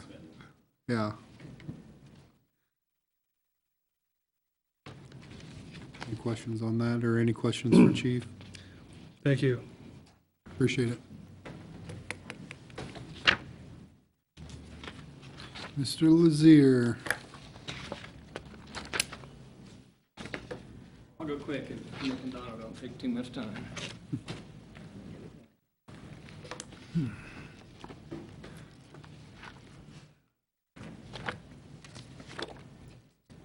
the first budget we're going to talk about is building maintenance. I believe that's on page 4 of your book. This budget pretty much stays the same every year, other than if we do a little bit of capital stuff. Other than the cost of living and increases, and we're requesting to purchase or replace a older pickup truck. This budget pretty much is staying the same. Looking to replace the 1997 Ford truck that we got. Other than that, the line items match. A little bit about how the building maintenance budget works. You see some of the dollars in here. Each department, police, fire, or they kind of pay their own maintenance costs. We just kind of organize it and do it. But we do have some of these expenses in here because the Opera House doesn't have a fund, and the municipal building doesn't have a separate fund. All the costs that go in to run those buildings are public works, they kind of budget their own.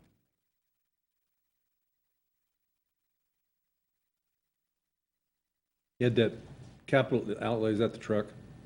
44,000? It's 27,000 for the truck, and then like 17,000 in there just for, an air conditioner goes down. Okay.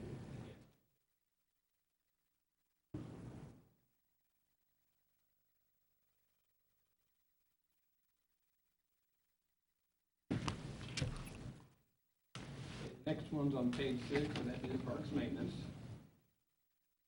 Again, just like like Ray, we had a halftime meter reader, halftime park maintenance guy to kind of help take care of downtown area with the transition of the AMI system. We were able to get a halftime person to come over and be full-time with the park department. We'll see that in the portion of it. Other than that, pretty much trying to hold the line. We do got a few projects I wanted to talk about a little bit. Under 639, we've added some dollars. We'd like to try to do this next year, a remodel or modernize restrooms at Playground Park. Cinder block buildings, we'd like to go inside. Have doors on them, actually. We'd like to go in and put some entrance doors on them, go in and frame them up, inside, walls, new partitions. That's one of the projects we want to do. Kind of had a sample of that this year. I think it was Crossroads, but the leadership part of it is kind of redid Saratoga Park, and it turned out real nice inside.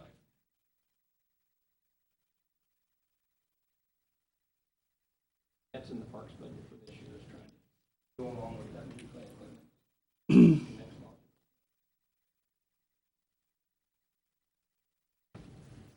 Another thing I wanted to talk a little bit about, and Alan kind of brought it up earlier, on the mowing contract operations. You see an increase in that because the new contract we did with Muni was quite a bit higher than the other one. Decided to go ahead and leave those dollars in there because, but we may try to take some of that back next year. Parks supervisor, Parks maintenance department that actually has a lot of golf courses. 50% of those parks this year. Contract, we can contract with Muni to buy some equipment. That was the original plan. Alan had talked earlier that maybe those dollars are in there, that they make it.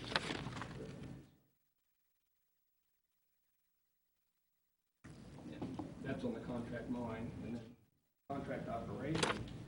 A lot of those dollars go to Razor Canadian to maintain. A lot of those things. Left those dollars in there because we don't know what, costs are going to be. Still in there to do, but that's another area.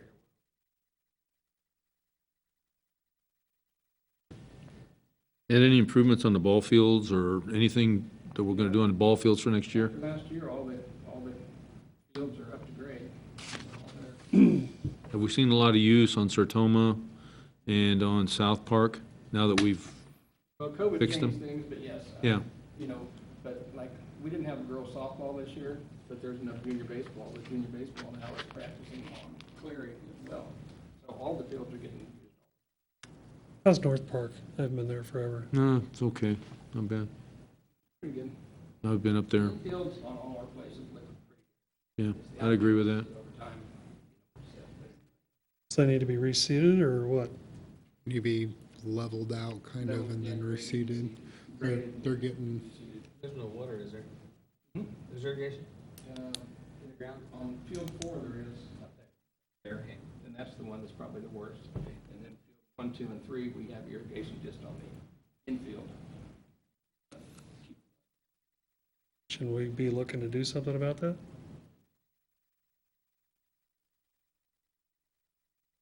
Get some prices we can take a look at. Into it, yeah. Yeah, if we can just, knock off a park or two each year and get them up to grade, I mean, that's what we need to do. So we're getting more and more use and people want stuff to do, so. There's no doubt we got the use for these ball fields, there's no doubt. Maybe we can attract some more tournaments next year. Hopefully things get better around here and And the last thing I just wanted to mention on the parks, under the capital, you notice that amount, that 10,000 of that side. Decoration. 55, and then We keep special project money around in parks, just, seems like we always have something that comes up that we can fix and take care of. I'm still disappointed by the Chestnut Roundabout.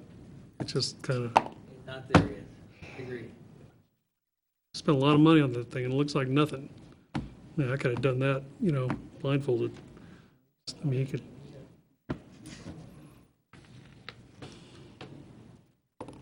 But that special project stuff is where we can maybe look at doing a field or two up at North Park and that sort of thing. Yeah, yeah.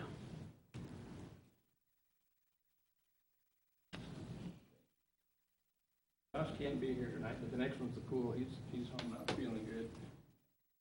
Not a whole lot of anything out of ordinary for the pool. We have some increases. Line item 622 are recreational supplies, and I wouldn't say it's a huge increase from what we budgeted last year. It's really similar, but just some of the things that are ongoing. Our lap lines for people to swim laps are replacing lounge chairs.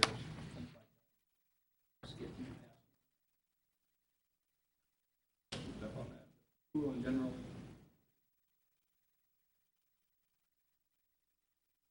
And I've heard about this, and just the discussion I want to ask about is the water park.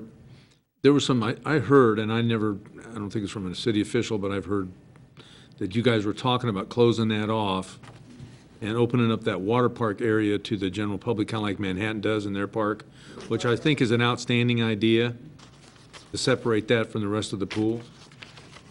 What's the plan for that?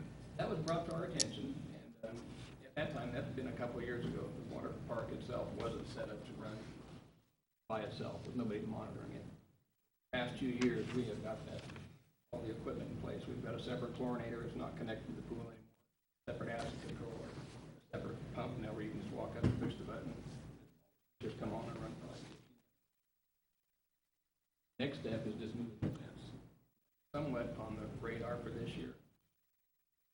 We just kind of I get that. I'd really like to see us, you know, and I understand it's just a question of moving the fence, but I still think we'd probably need to do some upgrades to those devices out there that's shooting out that water. I don't know, and it couldn't, you know, I'd sure like to see something on that, though, because I think, you know, let's face it, some people don't have the money to go to the pool. We do have some money budgeted, though. We do have some money. We do have some money budgeted, but that's something I'd really like to see us, maybe as one free entertainment that some of these people that don't have the money to go to the pool maybe could participate in, and I just think it's something for not a lot of dollars that we could do, so I don't know how anybody else feels about it. No, I think it's a great idea. I think it's something that's needed a lot. You see in a lot of other towns that I drive through and I go out and I see these little spots in the middle of town. They're wonderful. Well, Manhattan is the perfect one. I mean, that thing is jumping all the time. Yeah. And it's free, and it's right by the pool, and it's right by the park, and it's One just, has one in the park. it's just awesome. And even my older grandkids go over there and run around in there, so it's really cool. So I'd really like to see something on that to kind of, That was kind of Cap part of off phase that 3 Parker. of the park It was kind plan. of, that's the group that kind of started that. Yeah. Conversation. Those conversations. We were reporting, we visited earlier this year. We just kind of bring the pool open. So I'd have to think that we'd have to upgrade those nozzles and some of that stuff, but I'd definitely like to see something like that. And then I wouldn't think it would be more than $10,000 or $15,000, I think, even if that, do you think? I think we got a quote for 5 or 6. Maybe something we can look at, Alan? Yeah, we have some in there. Yeah, I don't have it right. Exact amount here. Yeah. Okay. But we did some pricing. Pool on is it. always interesting, you know, we took in our pool open, that was a big risk. Did it, but I don't know how many more days we'll run. Can we run till August? Can we? Or I don't know that, and a lot of risk involved because there was a lot of cost getting ready for it, but I'm glad we did it. And we do get the complaints about we kick everybody out at 3:45, and then we make them pay again. And I know some complaints like that, and I've had emails. I'm sure some of you have as well. We did that for a couple of reasons. One, we didn't know if we have other people in their towns come in and fill the place up. And number two, it limits, it lowers the amount of people in that space at a given time too, I think. Weird for this year, and Ray and I talked about it again this morning. but it's doing what I think it has to do. And little inconvenience maybe, but the point is still charge probably less for pool than a lot of places do at $3 a person. It's gonna be a different year, and again, I can't guarantee we're gonna have a pool next week. I know that. Hopefully we can, and we'll do everything we can, but different year, and I think we addressed it as such. What's ironic is the 5 emails that I received on Friday night, 3 of those were people that don't live in the city. Now they weren't far away, but they didn't live in the city. So, I mean, you know, it's just, it's a different year. And I don't know what the Concordia exposure, they had to close their pool up there because yeah, they got in there. I was kind of surprised at that. I didn't think that it would, Well, I no, thought because of the first- outside and all the, you know, essentially the I distance, think we we're wouldn't have fine. that. The point is somebody may go to the Yeah. pool today. I may go to the pool today, and then 3 days later, I get tested positive. Yeah. Maybe I'm asymptomatic. It's the world we're living in right now, and again, I think do a lot of things. You know, my attitude of pools, and our city manager friends and I've had discussed, I really believe more city pools stayed closed because of money rather than health. I really believe that. I know, I'm sure Manhattan was that way. Carolina too, I think, because of money. Yeah, we did that, and again, it's different this year, and Ed and Josh and staff there have done a super job, and again, everybody worried about kids in the pool. They say to wash my hands all the time, just so, you know, it's just something we monitor every time, every day. Just things are different. They'll be back to normal again.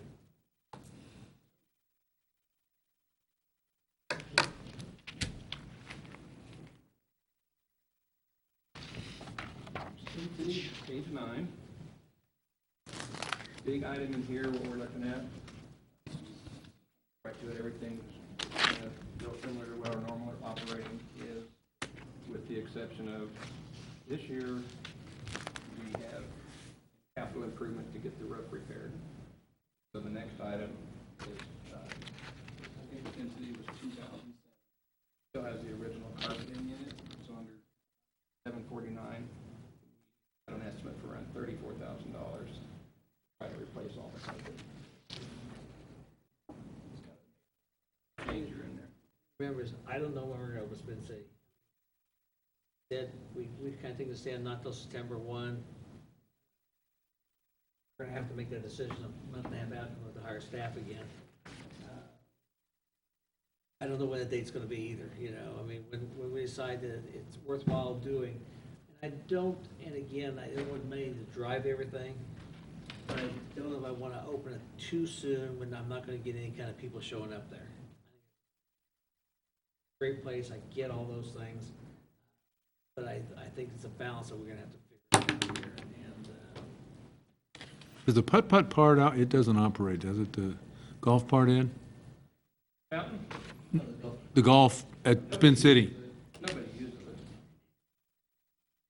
We even put a self-pay station in.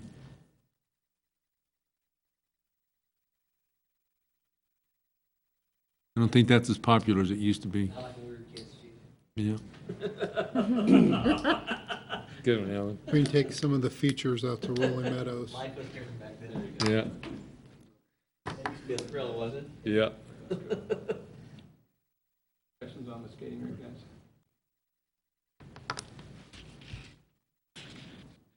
Next one is the golf course, and that's gonna be on page 11. Got the, on what he's wanting to do, and Start out on 610 chemicals.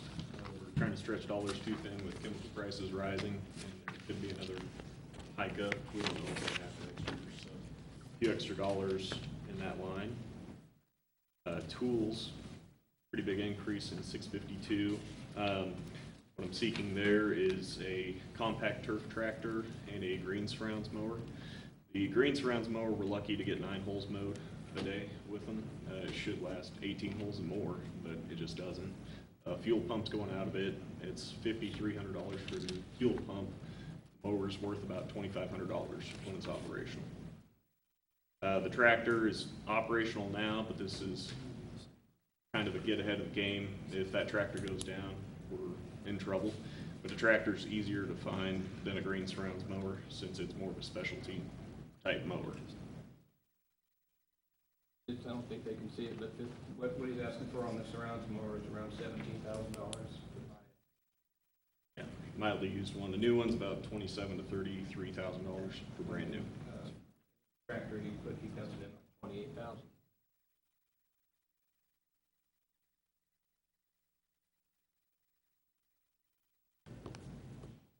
We jump down to line 680, irrigation repair. We dropped that a little bit. The 2019 activity, since we lease purchased our irrigation controllers, that allowed a little extra money. So we purchased 48 irrigation heads to replace our greens heads. Greens heads are still operational, but we can use those parts for fairway and tee heads.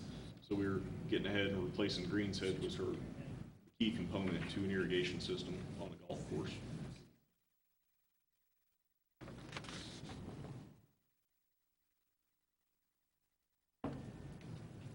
I don't think I had anything else highlighted that was.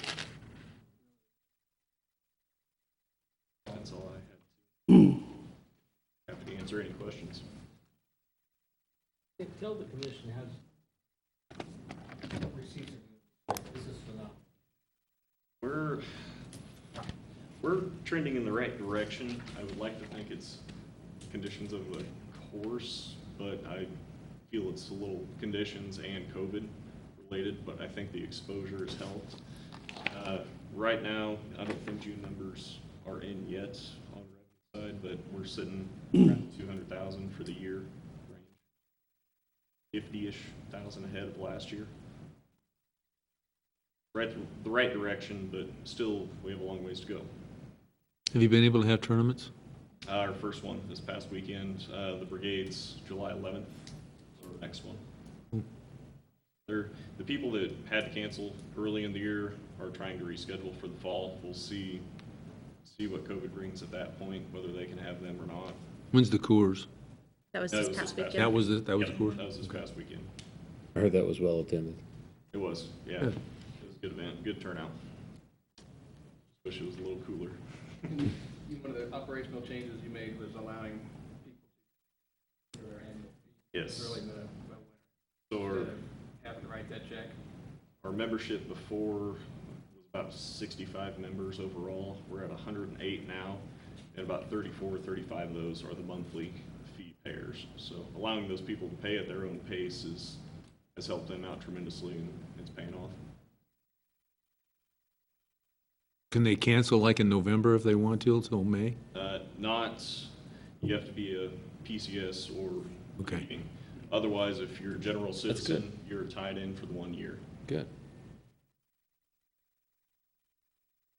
All the good things are happening. I know when we had the payroll deduction for the city, it sure increased the membership a little bit when they took it out of the checks for the city employees. The yearly cart rental has been a big tick up too. People have really bought into that and paid off.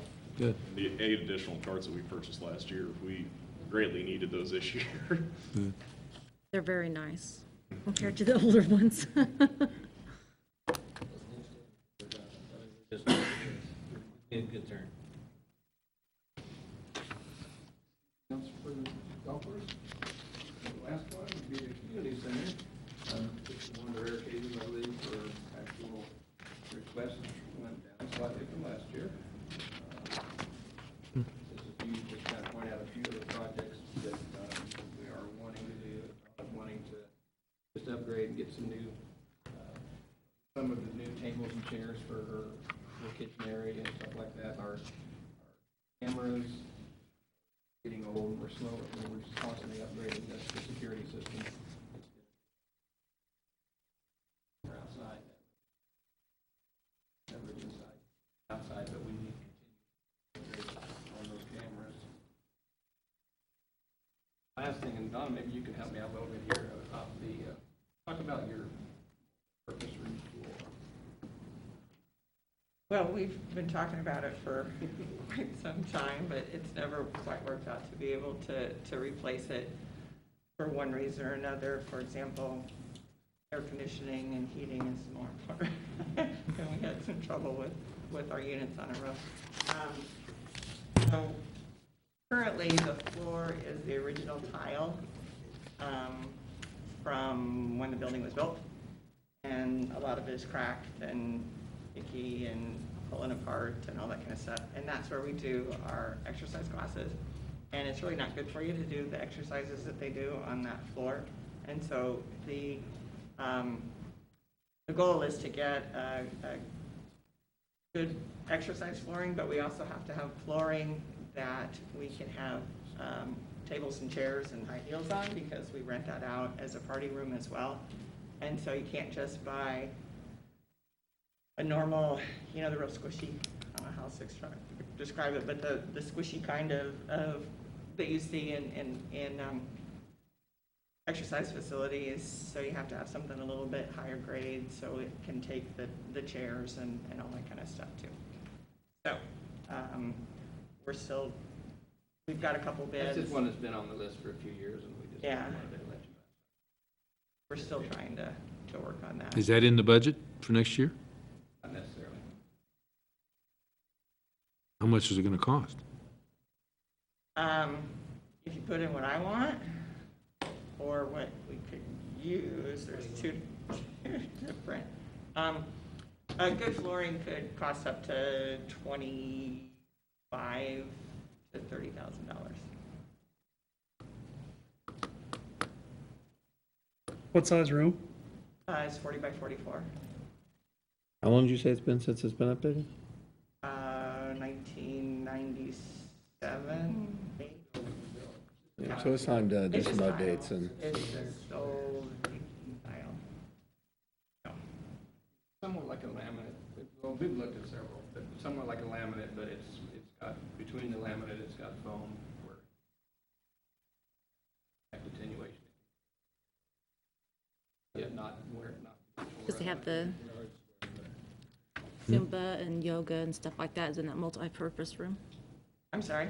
I was telling Tim, as their Zumba and yoga Right. back in that room. Yeah. The floor is not comfortable for yoga, I can tell you that. No, it's not. It's not a good. It's a great floor for parties, but it's not a great. Not for the floor exercising. For exercising on. But we make do. So. Mm-hmm. And in that budget to the 715, 0715, when COVID struck and we weren't having people come in, we did a lot of painting and stripping and re-waxing floors. And whilst I was painting the bathrooms, I realized that a lot of the stalls are getting all rusted out, and they're the originals as well. So We did budget for that. we did budget for some new bathroom stalls, so that's part of what's in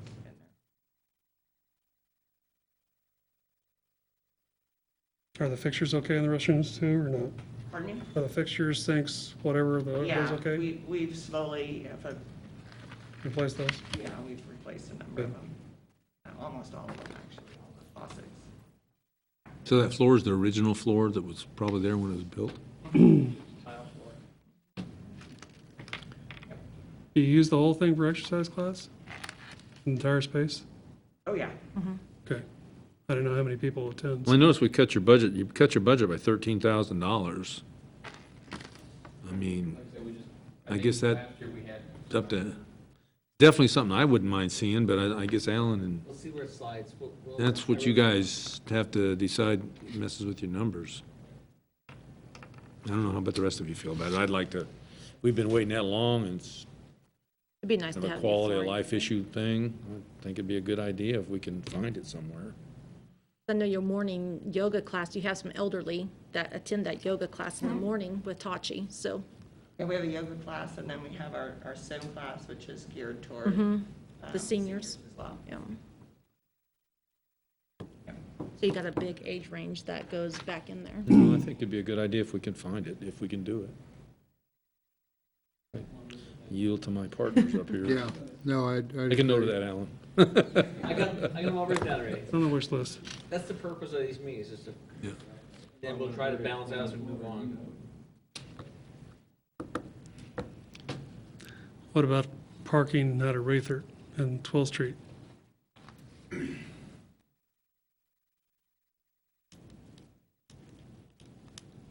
Crickets. The answer is I'd love to have it. The other answer is how to find 100,000. Yeah. I think it's stormwater buildup in that area that needs addressed. You talking about the I don't think the parking is adequate there by Raythert at all. I think there's a lot of it given up for the the structure to go have a sandwich at or whatever and get rid of those basketball courts or build new basketball courts right by 12th Street, right up against the building. And then demolish those old useless restrooms that aren't of any good use at all. And turn all that into parking. Because if you go there on a decent night for a ball game, Yeah. you're parking clear at the other end of Even 12th if you Street. go there for girls Well, softball. it is our premier facility for the city. So to me, I think it's a pretty If big there's deal. anything we Yeah. would want to try to, I But don't we know don't what's wanna gonna go on get- tomorrow night, but there hasn't been a lot of additions tonight. Well, yeah, but I don't know. the key issue is gonna be, Yeah, our property tax, mill levy, or the valuation moved a little up, but not enough. I mean, that's why I made a comment in my paragraph last night that, one, we still gotta support the economic development and try to grow this community. More people, more business here. I think the other thing we have to look at, and I put the A word in last night, annexation. I think that's something we have to look at. We have too much of this town right outside of town that use all city services, use city streets, everything else. I know it's a controversial subject, I know that. But it's something that I think has to be looked at. Because you gotta grow that pot. I mean, you always hear about box of budgeting. How do I grow that box? The only way to grow the box is increase property values, which the good part about it is I think we're on that move because look at the housing stuff first we send out to you every month. The price for houses is higher than what's last year we're selling. That's a good thing, and that's gonna help valuations go up. I mean, the thing I hear from some realtors all the time is that a house here doesn't value like it does in Manhattan. I think that's a plus for us to understand, because It we is, have but it so many also more drives my contracts. budget too. But it hurts us too. Yeah. Yeah. Oh, yeah. I gotta We don't drive- get the appraisals that they do. I gotta drive my budget up all the time, and that's the important thing to do. It takes money to do things. What we do now is we sit down and start jubbing, and that's what Lindsay and I'll start doing next week. And I put in my 2 cents worth about, put in my 2 cents worth about getting rid of the things that are in that park. If you're gonna get rid of the basketball court, moving it, that'd be a great idea, but don't get rid of it. No, I Yeah. didn't say I that. don't think he's gonna get rid of it. I said I don't want to get rid of any of I this wouldn't want it stuff. to get rid of it either. Plus, it would be better because it's going to have more shade right there by the building. Yeah, but that basketball court gets used a lot. Lot. The playground, which really needs to be redone. We need new equipment out there. I mean, new playground lot. equipment altogether. And the tennis courts, there was talk about fixing them up and adding pickleball courts out there. I've got a whole slew of people that are clamoring to get pickleball courts outside. So as you think about use and how long baseball season is and how long everything else season is, Yeah, no, we weren't talking about necessarily eliminating anything, just making it better and moving it to allow for more parking and Look at and the help with usage. all of that. I shall lose Fifth time. Street's getting now, I mean, there's kids on that thing But all but day, all night. making the equipment better, but I'm with you, Donna, like, we can't lose the No. stuff on the outside because that, I agree. when I go to the Raythert games, But I do there's agree with always Pat people on on that. that equipment and the basketball I'd like to have courts. some new playground equipment right by the ballpark, so people that need to let their kids run around for a little bit can go do that. Yep. Quality play for all. We've had a plenty of discussion already about them applying for another CDB. Don't know how that whole cycle has changed. We have not received the words to apply for CBGs for it.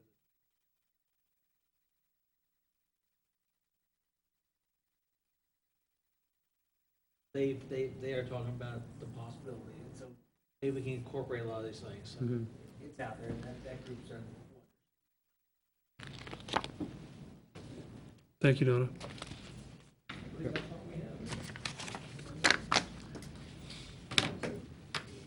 Thanks, Ed. Any questions for Ed?